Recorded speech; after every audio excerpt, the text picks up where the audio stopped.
प्रसार भारती अभिलेखागार की प्रस्तुति सदाबहार सुनहरे दौर का अनमोल खजाना।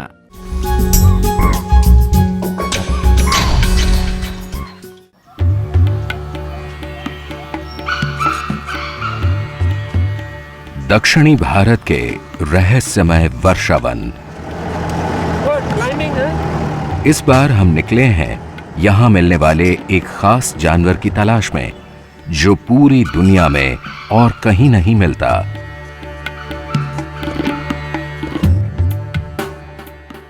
सिंह पूंछ बंदर।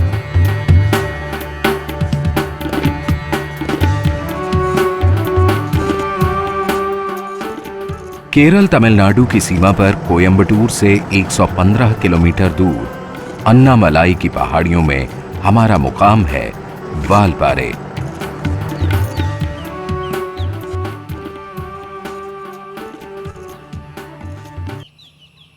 ये पर्वतमाला अपने वर्षावन, घास के पहाड़ों और शोला वनों के लिए जानी जाती है।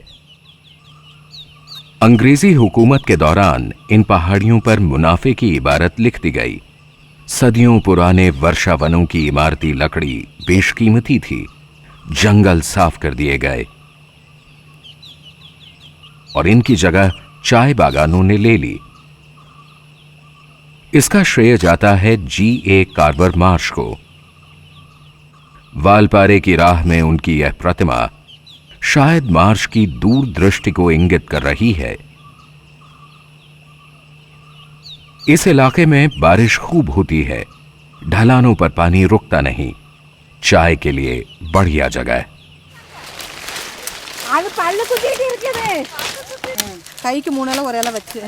कभी ये बागान अंग्रेजों की मिल्कियत थे। आज ये भारतीय चाय उद्योग का अच्छा खासा हिस्सा है। हम बलून में उड़कर यहाँ के चाय बागानों के बीच बचे वर्षावनों को करीब से समझना चाहते हैं। इस जगह का हमने पहले भी दौरा किया है। तेज हवाओं, मीलों पसरे चाय बागानों और ऊंची पहाड़ियों से घिरे इस इलाके में हमारे बलून पायलट के मुताबिक बैलूनिंग खतरनाक हो सकती है। खुद को खतरे में डालना हमें ठीक नहीं लगा। नियंत्रित उड़ान के लिए किसी ने हमें पावर ग्लाइडर का विकल्प सुझाया। बात हमें जच गई। उत्तरांचल से हम इसके विशेषज्ञ कैप्टन बशेरा और उनके ग्लाइडर एडवेंचर को अपने साथ लाए हैं।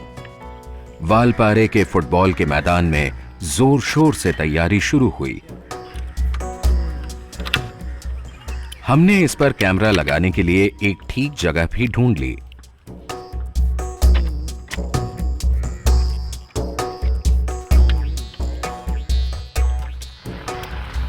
कैप्टन बशेरा ने भरोसा दिलाया कि खुदा न खास्ता उड़ान के दौरान अगर इंजन फेल भी हो गया तो पैराशूट हमें बचा लेगा। पावर ग्लाइडर एक सीमित भार लेकर ही उड़ सकता है, इसलिए उड़ान पर नरेश का जाना तय हुआ।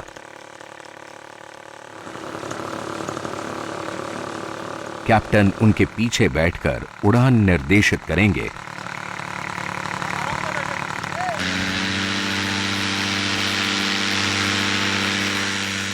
एक, दो, तीन और बंद। शायद कुछ गड़बड़ है।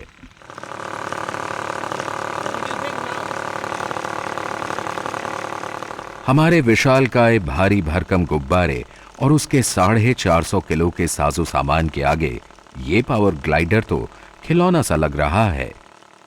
पर इससे हम सुनिश्चित जगह और मनचाही ऊंचाई पर उड़ सकते हैं। दोबारा तैयारी शुरू हुई। कैप्टन ने पावर ग्लाइडर का एंगल बदला।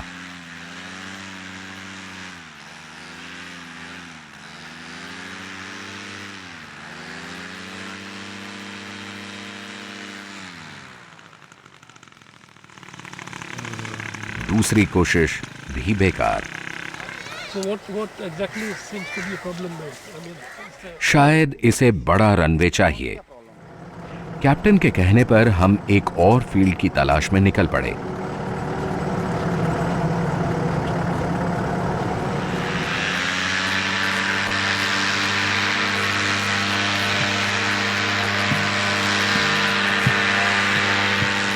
इस बार पैराशूट पूरा खुला, किसी भी पल उड़ान शुरू।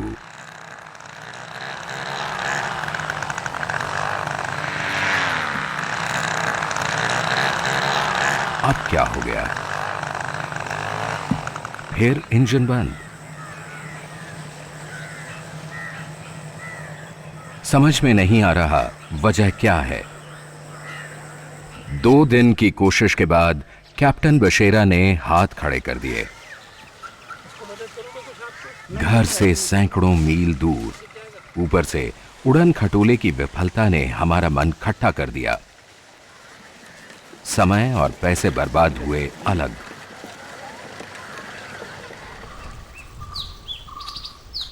मगर हम इतनी जल्दी हार मानने वाले नहीं।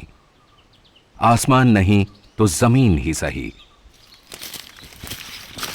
वालपारे के पठारी चाय बागानों के जंगलों में सिंह पूंछ की 12 टोलियां हैं।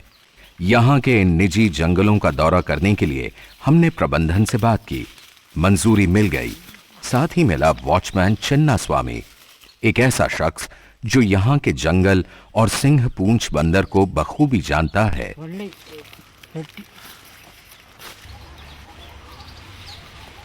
Bison evening time? Bison evening வேற இடம் போல இங்க இருக்காது.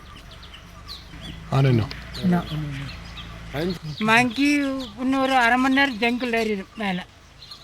காலைல ஈவினிங் 6 மணிக்கு மார்னிங் Coming. கம்மிங். सुबह में आएंगे जल्दी.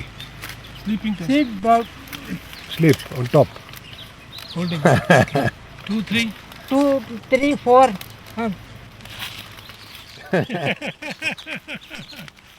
शाम हो गई है। बंदर ऊंचे पेड़ों पर सोने निकल चुके हैं। चिन्ना स्वामी को भरोसा है कि कल सुबह हम उन्हें ढूंढ लेंगे।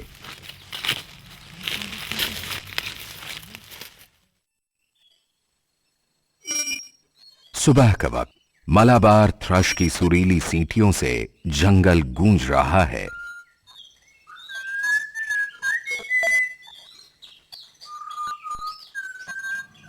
मगर हमारी आंखें और कान यहां उस सिंह पूंछ बंदर को तलाश रहे हैं जिसे स्थानीय लोग कुरांग कहते हैं। हम जंगल के घने हिस्से में आए हैं। गुंथे हुए पेड़ों में सूर्य का प्रकाश पाने के लिए मानो होड़ सी लगी हुई है।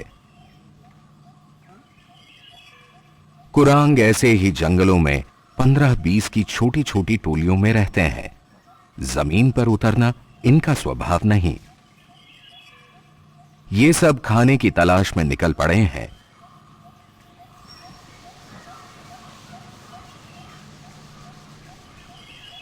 एक टोली की मादाओं और बच्चों पर एक ही नर का एकाधिकार होता है।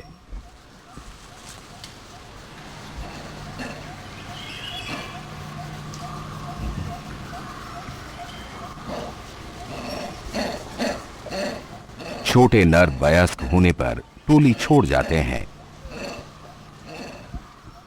सिंह पूंछ बंदर का नाम शायद सिंह से मिलती पूंछ की वजह से रखा गया होगा, पर देखने में तो इसका रौबीला चेहरा और घने अयाल सिंह से मेल खाते हैं।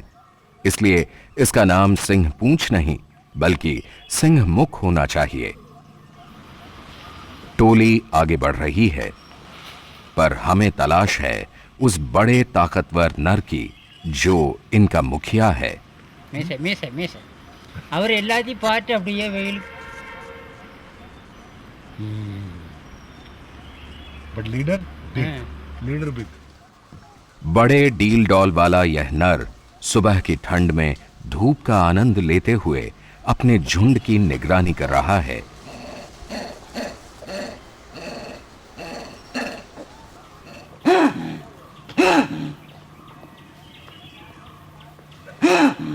इलाके पर हक जताती ये नर की आवाज झुंड के लिए संकेत है। इससे इसकी टोली बिखरती नहीं और पता रहता है कि किस तरफ जाना है। यहां हर आवाज की अहमियत है। कुरांग 17 किस्म की आवाजों से अपनी बात जताते हैं।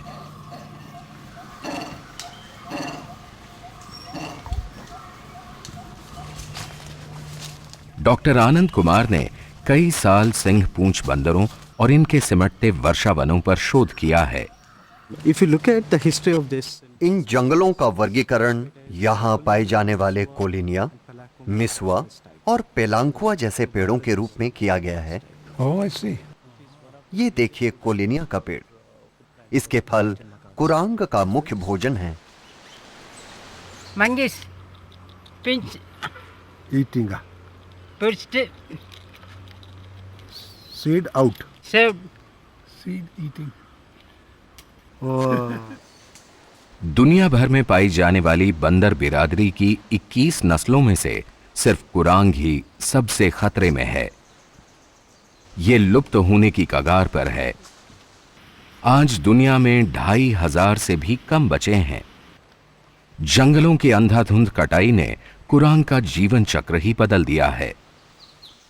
कभी अन्नामलाई के पूरे जंगलों में ये आजादी से घूमते थे।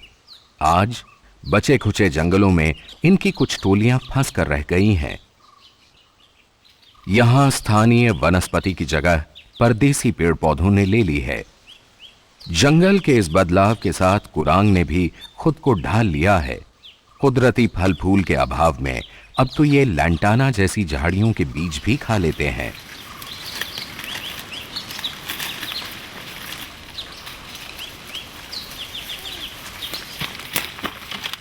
इनकी दिनचर्या समझने के लिए हम झुंड के साथ साथ चल रहे हैं।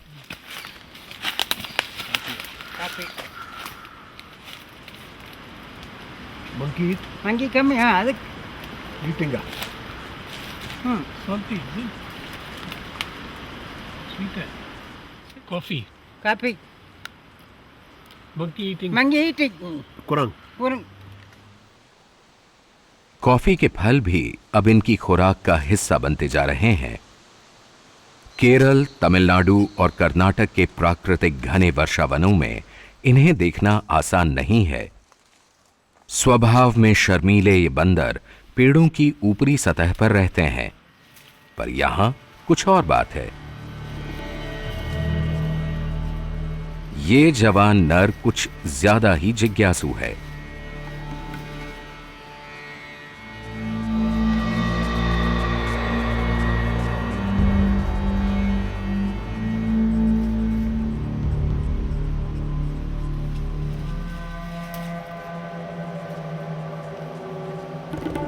कैमरे को करीब से देखने के बाद शायद इसे तसल्ली हुई कि ये कोई दूसरा कुरांग नहीं है।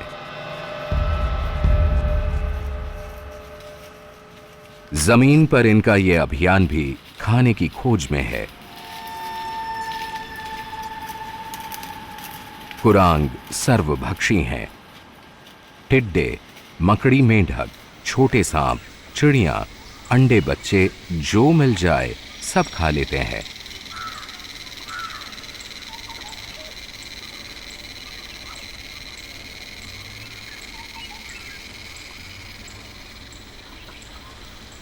इन जनाब के हाथ तो कुछ लगा ही नहीं।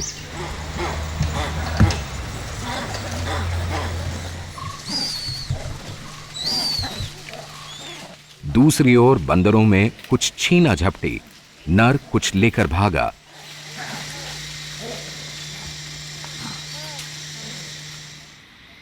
शायद कोई चिड़िया हाथ आ गई है। ठीक से नजर नहीं आ रहा क्या चीज है।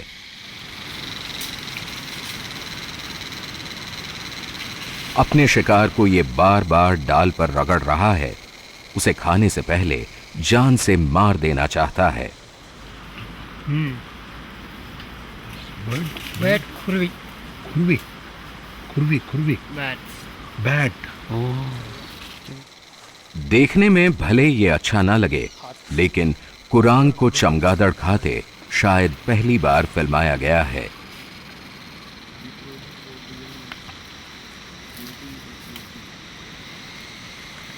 नर हमेशा चौकन्ना रहता है, कहीं दूसरा ना आ धमके।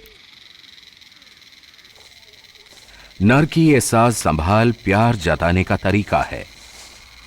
मादाएं इसके साथ जोड़ा बनाना चाहती हैं। नर एक, मादाएं अनेक। जोड़ा बनाने की होड़ रहती है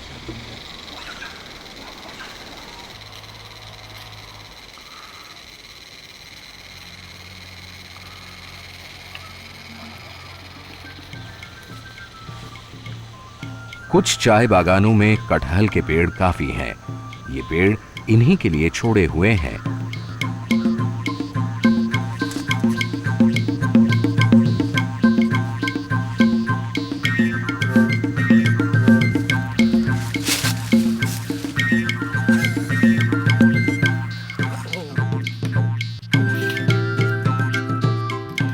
भारी भरकम फलों को तोड़ने में ये खूब माहिर हैं। इनके कैनाइन तीखे हैं और जबड़ा मजबूत। इतनी आसानी से तो कटहल चाकू से भी नहीं काटा जा सकता। बीज इसका सबसे पोषक हिस्सा है।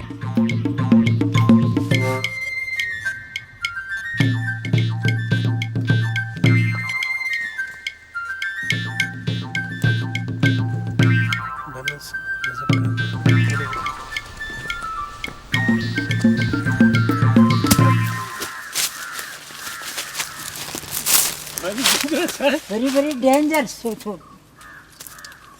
डेंजर ये कह रहा है खोपड़ी में पड़ेगा ना खुल हाँ very very danger itu tik पड़ना ठीक है। इंसानों के करीब इस इलाके में अजगर, तेंदुए या जंगली कुत्ते जैसे इनके शिकारी ना के बराबर हैं। साथ ही इन्हें स्थानीय लोगों का भी संरक्षण प्राप्त है।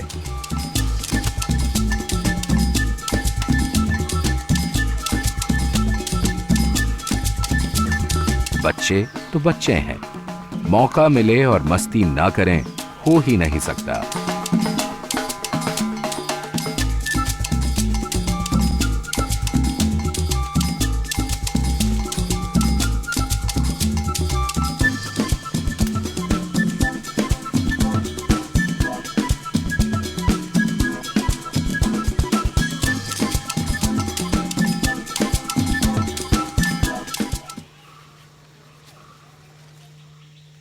ये मादा झुंड से अलग चुपचाप क्यों बैठी है? गुलाबी हाथ, शायद नया जन्मा बच्चा है। अरे, इसे तो ठीक से दूध पीना भी नहीं आता। कुछ घंटे पहले पैदा हुआ लगता है। टोली में एक नया सदस्य, एक अच्छी खबर। लुप्त होती इस प्रजाति के लिए ये एक शुभ संकेत है। कुरांग की अपनी ही दिनचर्या है। दोपहर होते होते इनके सोने का वक्त आ जाता है। ऊंचे बड़े पेड़ों पर मजबूत डालियां झपकी लेने के लिए अच्छी जगह हैं।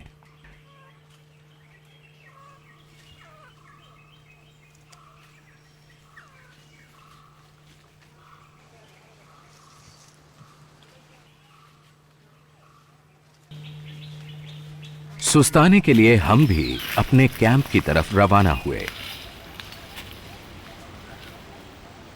कुछ आगे बढ़े ही थे कि हमारा सामना हुआ चौकन्ने गौर से। इस तरह के अचानक सामने में ये कभी कभी हमला भी कर देता है। ये टोली 8-10 की है। शायद चरने के बाद ये नीचे पानी की तरफ जा रहे हैं। आत्मरक्षा के लिए भगवान ने इसको डील डॉल वाला भारी शरीर और मजबूत सींग दिए हैं, पर चलती सड़क को पार करना भी इनके लिए एक बड़ी चुनौती जैसा है।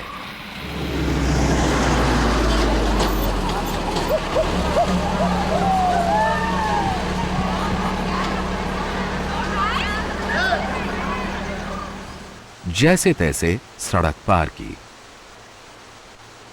पानी तक जाने के लिए गौर को लंबे चौड़े बागान भी पार करने हैं।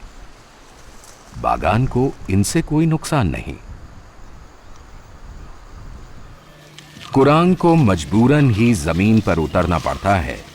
ये अन्य जानवरों की तरह चाय बागानों को पार नहीं करते। कुरांग की कुल आबादी का 30% हिस्सा चाय कंपनियों के निजी वनों में है। इंसानी दखल और उनकी जरूरतों को पूरा करने का दबाव अभी भी इन जंगलों पर बना हुआ है। जंगल के इन टुकड़ों में कुरांग की टोलियां अलग थलग पड़ी हैं। टोली में इनब्रीडिंग यानी अंतर प्रजनन हो रहा है, जो इनके भविष्य के लिए अच्छा संकेत नहीं है। दूसरी ओर वयस्क नर टोली छोड़ दूसरे झुंड में नहीं जा पा रहे हैं। because they are completely isolated. They are जंगल के ये टुकड़े आपस में जुड़े हुए नहीं हैं। इनमें रहने वाले कुरांगों का मेलजोल होना चाहिए, जिससे इनका अंतर प्रजनन ना हो। इससे इनकी आबादी स्वस्थ बनी रहेगी। forest connectivity between patches. बागान मालिक अपनी खाली जमीन पर स्थानीय फलदार पेड़ लगाकर इन जंगलों को जोड़ने की पहल कर सकें तो ये कुरांग के लिए एक नई आशा होगी। विशेषज्ञों की एक राय ये भी है कि कुरांग टोलियों में नए नरों को लाकर छोड़ा जाए। ये संभव है क्योंकि इस प्रजाति की मादाएं टोली के बाहरी नरों को भी सहज ढंग से स्वीकार कर लेती हैं। ये तो सच्चाई है कि चाय बागानों के इन वनों में कुरांग की आबादी कुछ बढ़ी है। दीर्घकालीन संरक्षण के लिए जरूरी है कि इनके सिकुड़े हुए जंगलों को संभाला जाए। सरकारी और गैर सरकारी संगठनों तथा उद्योग जगत के सहयोग के बिना ये कार्य असंभव सा है। ये खूबसूरत जीव अन्नामलाई की शान है। इसे बचाए रखना हम सब की जिम्मेदारी है। कुरांग के संरक्षण में अनुभवी चिन्ना स्वामी जैसे स्थानीय लोगों की महत्वपूर्ण भूमिका हो सकती है। टक टक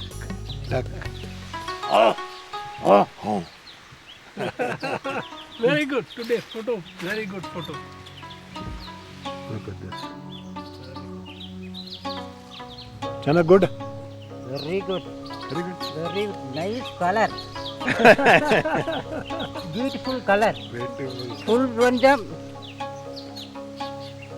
Best color. Our Kudumis. Yeah, the lucky man. Lucky man. One. 2, 3. तैयार रहिए अगले हफ्ते बेदी बंधुओं के साथ एक और दिलचस्प सफर के लिए।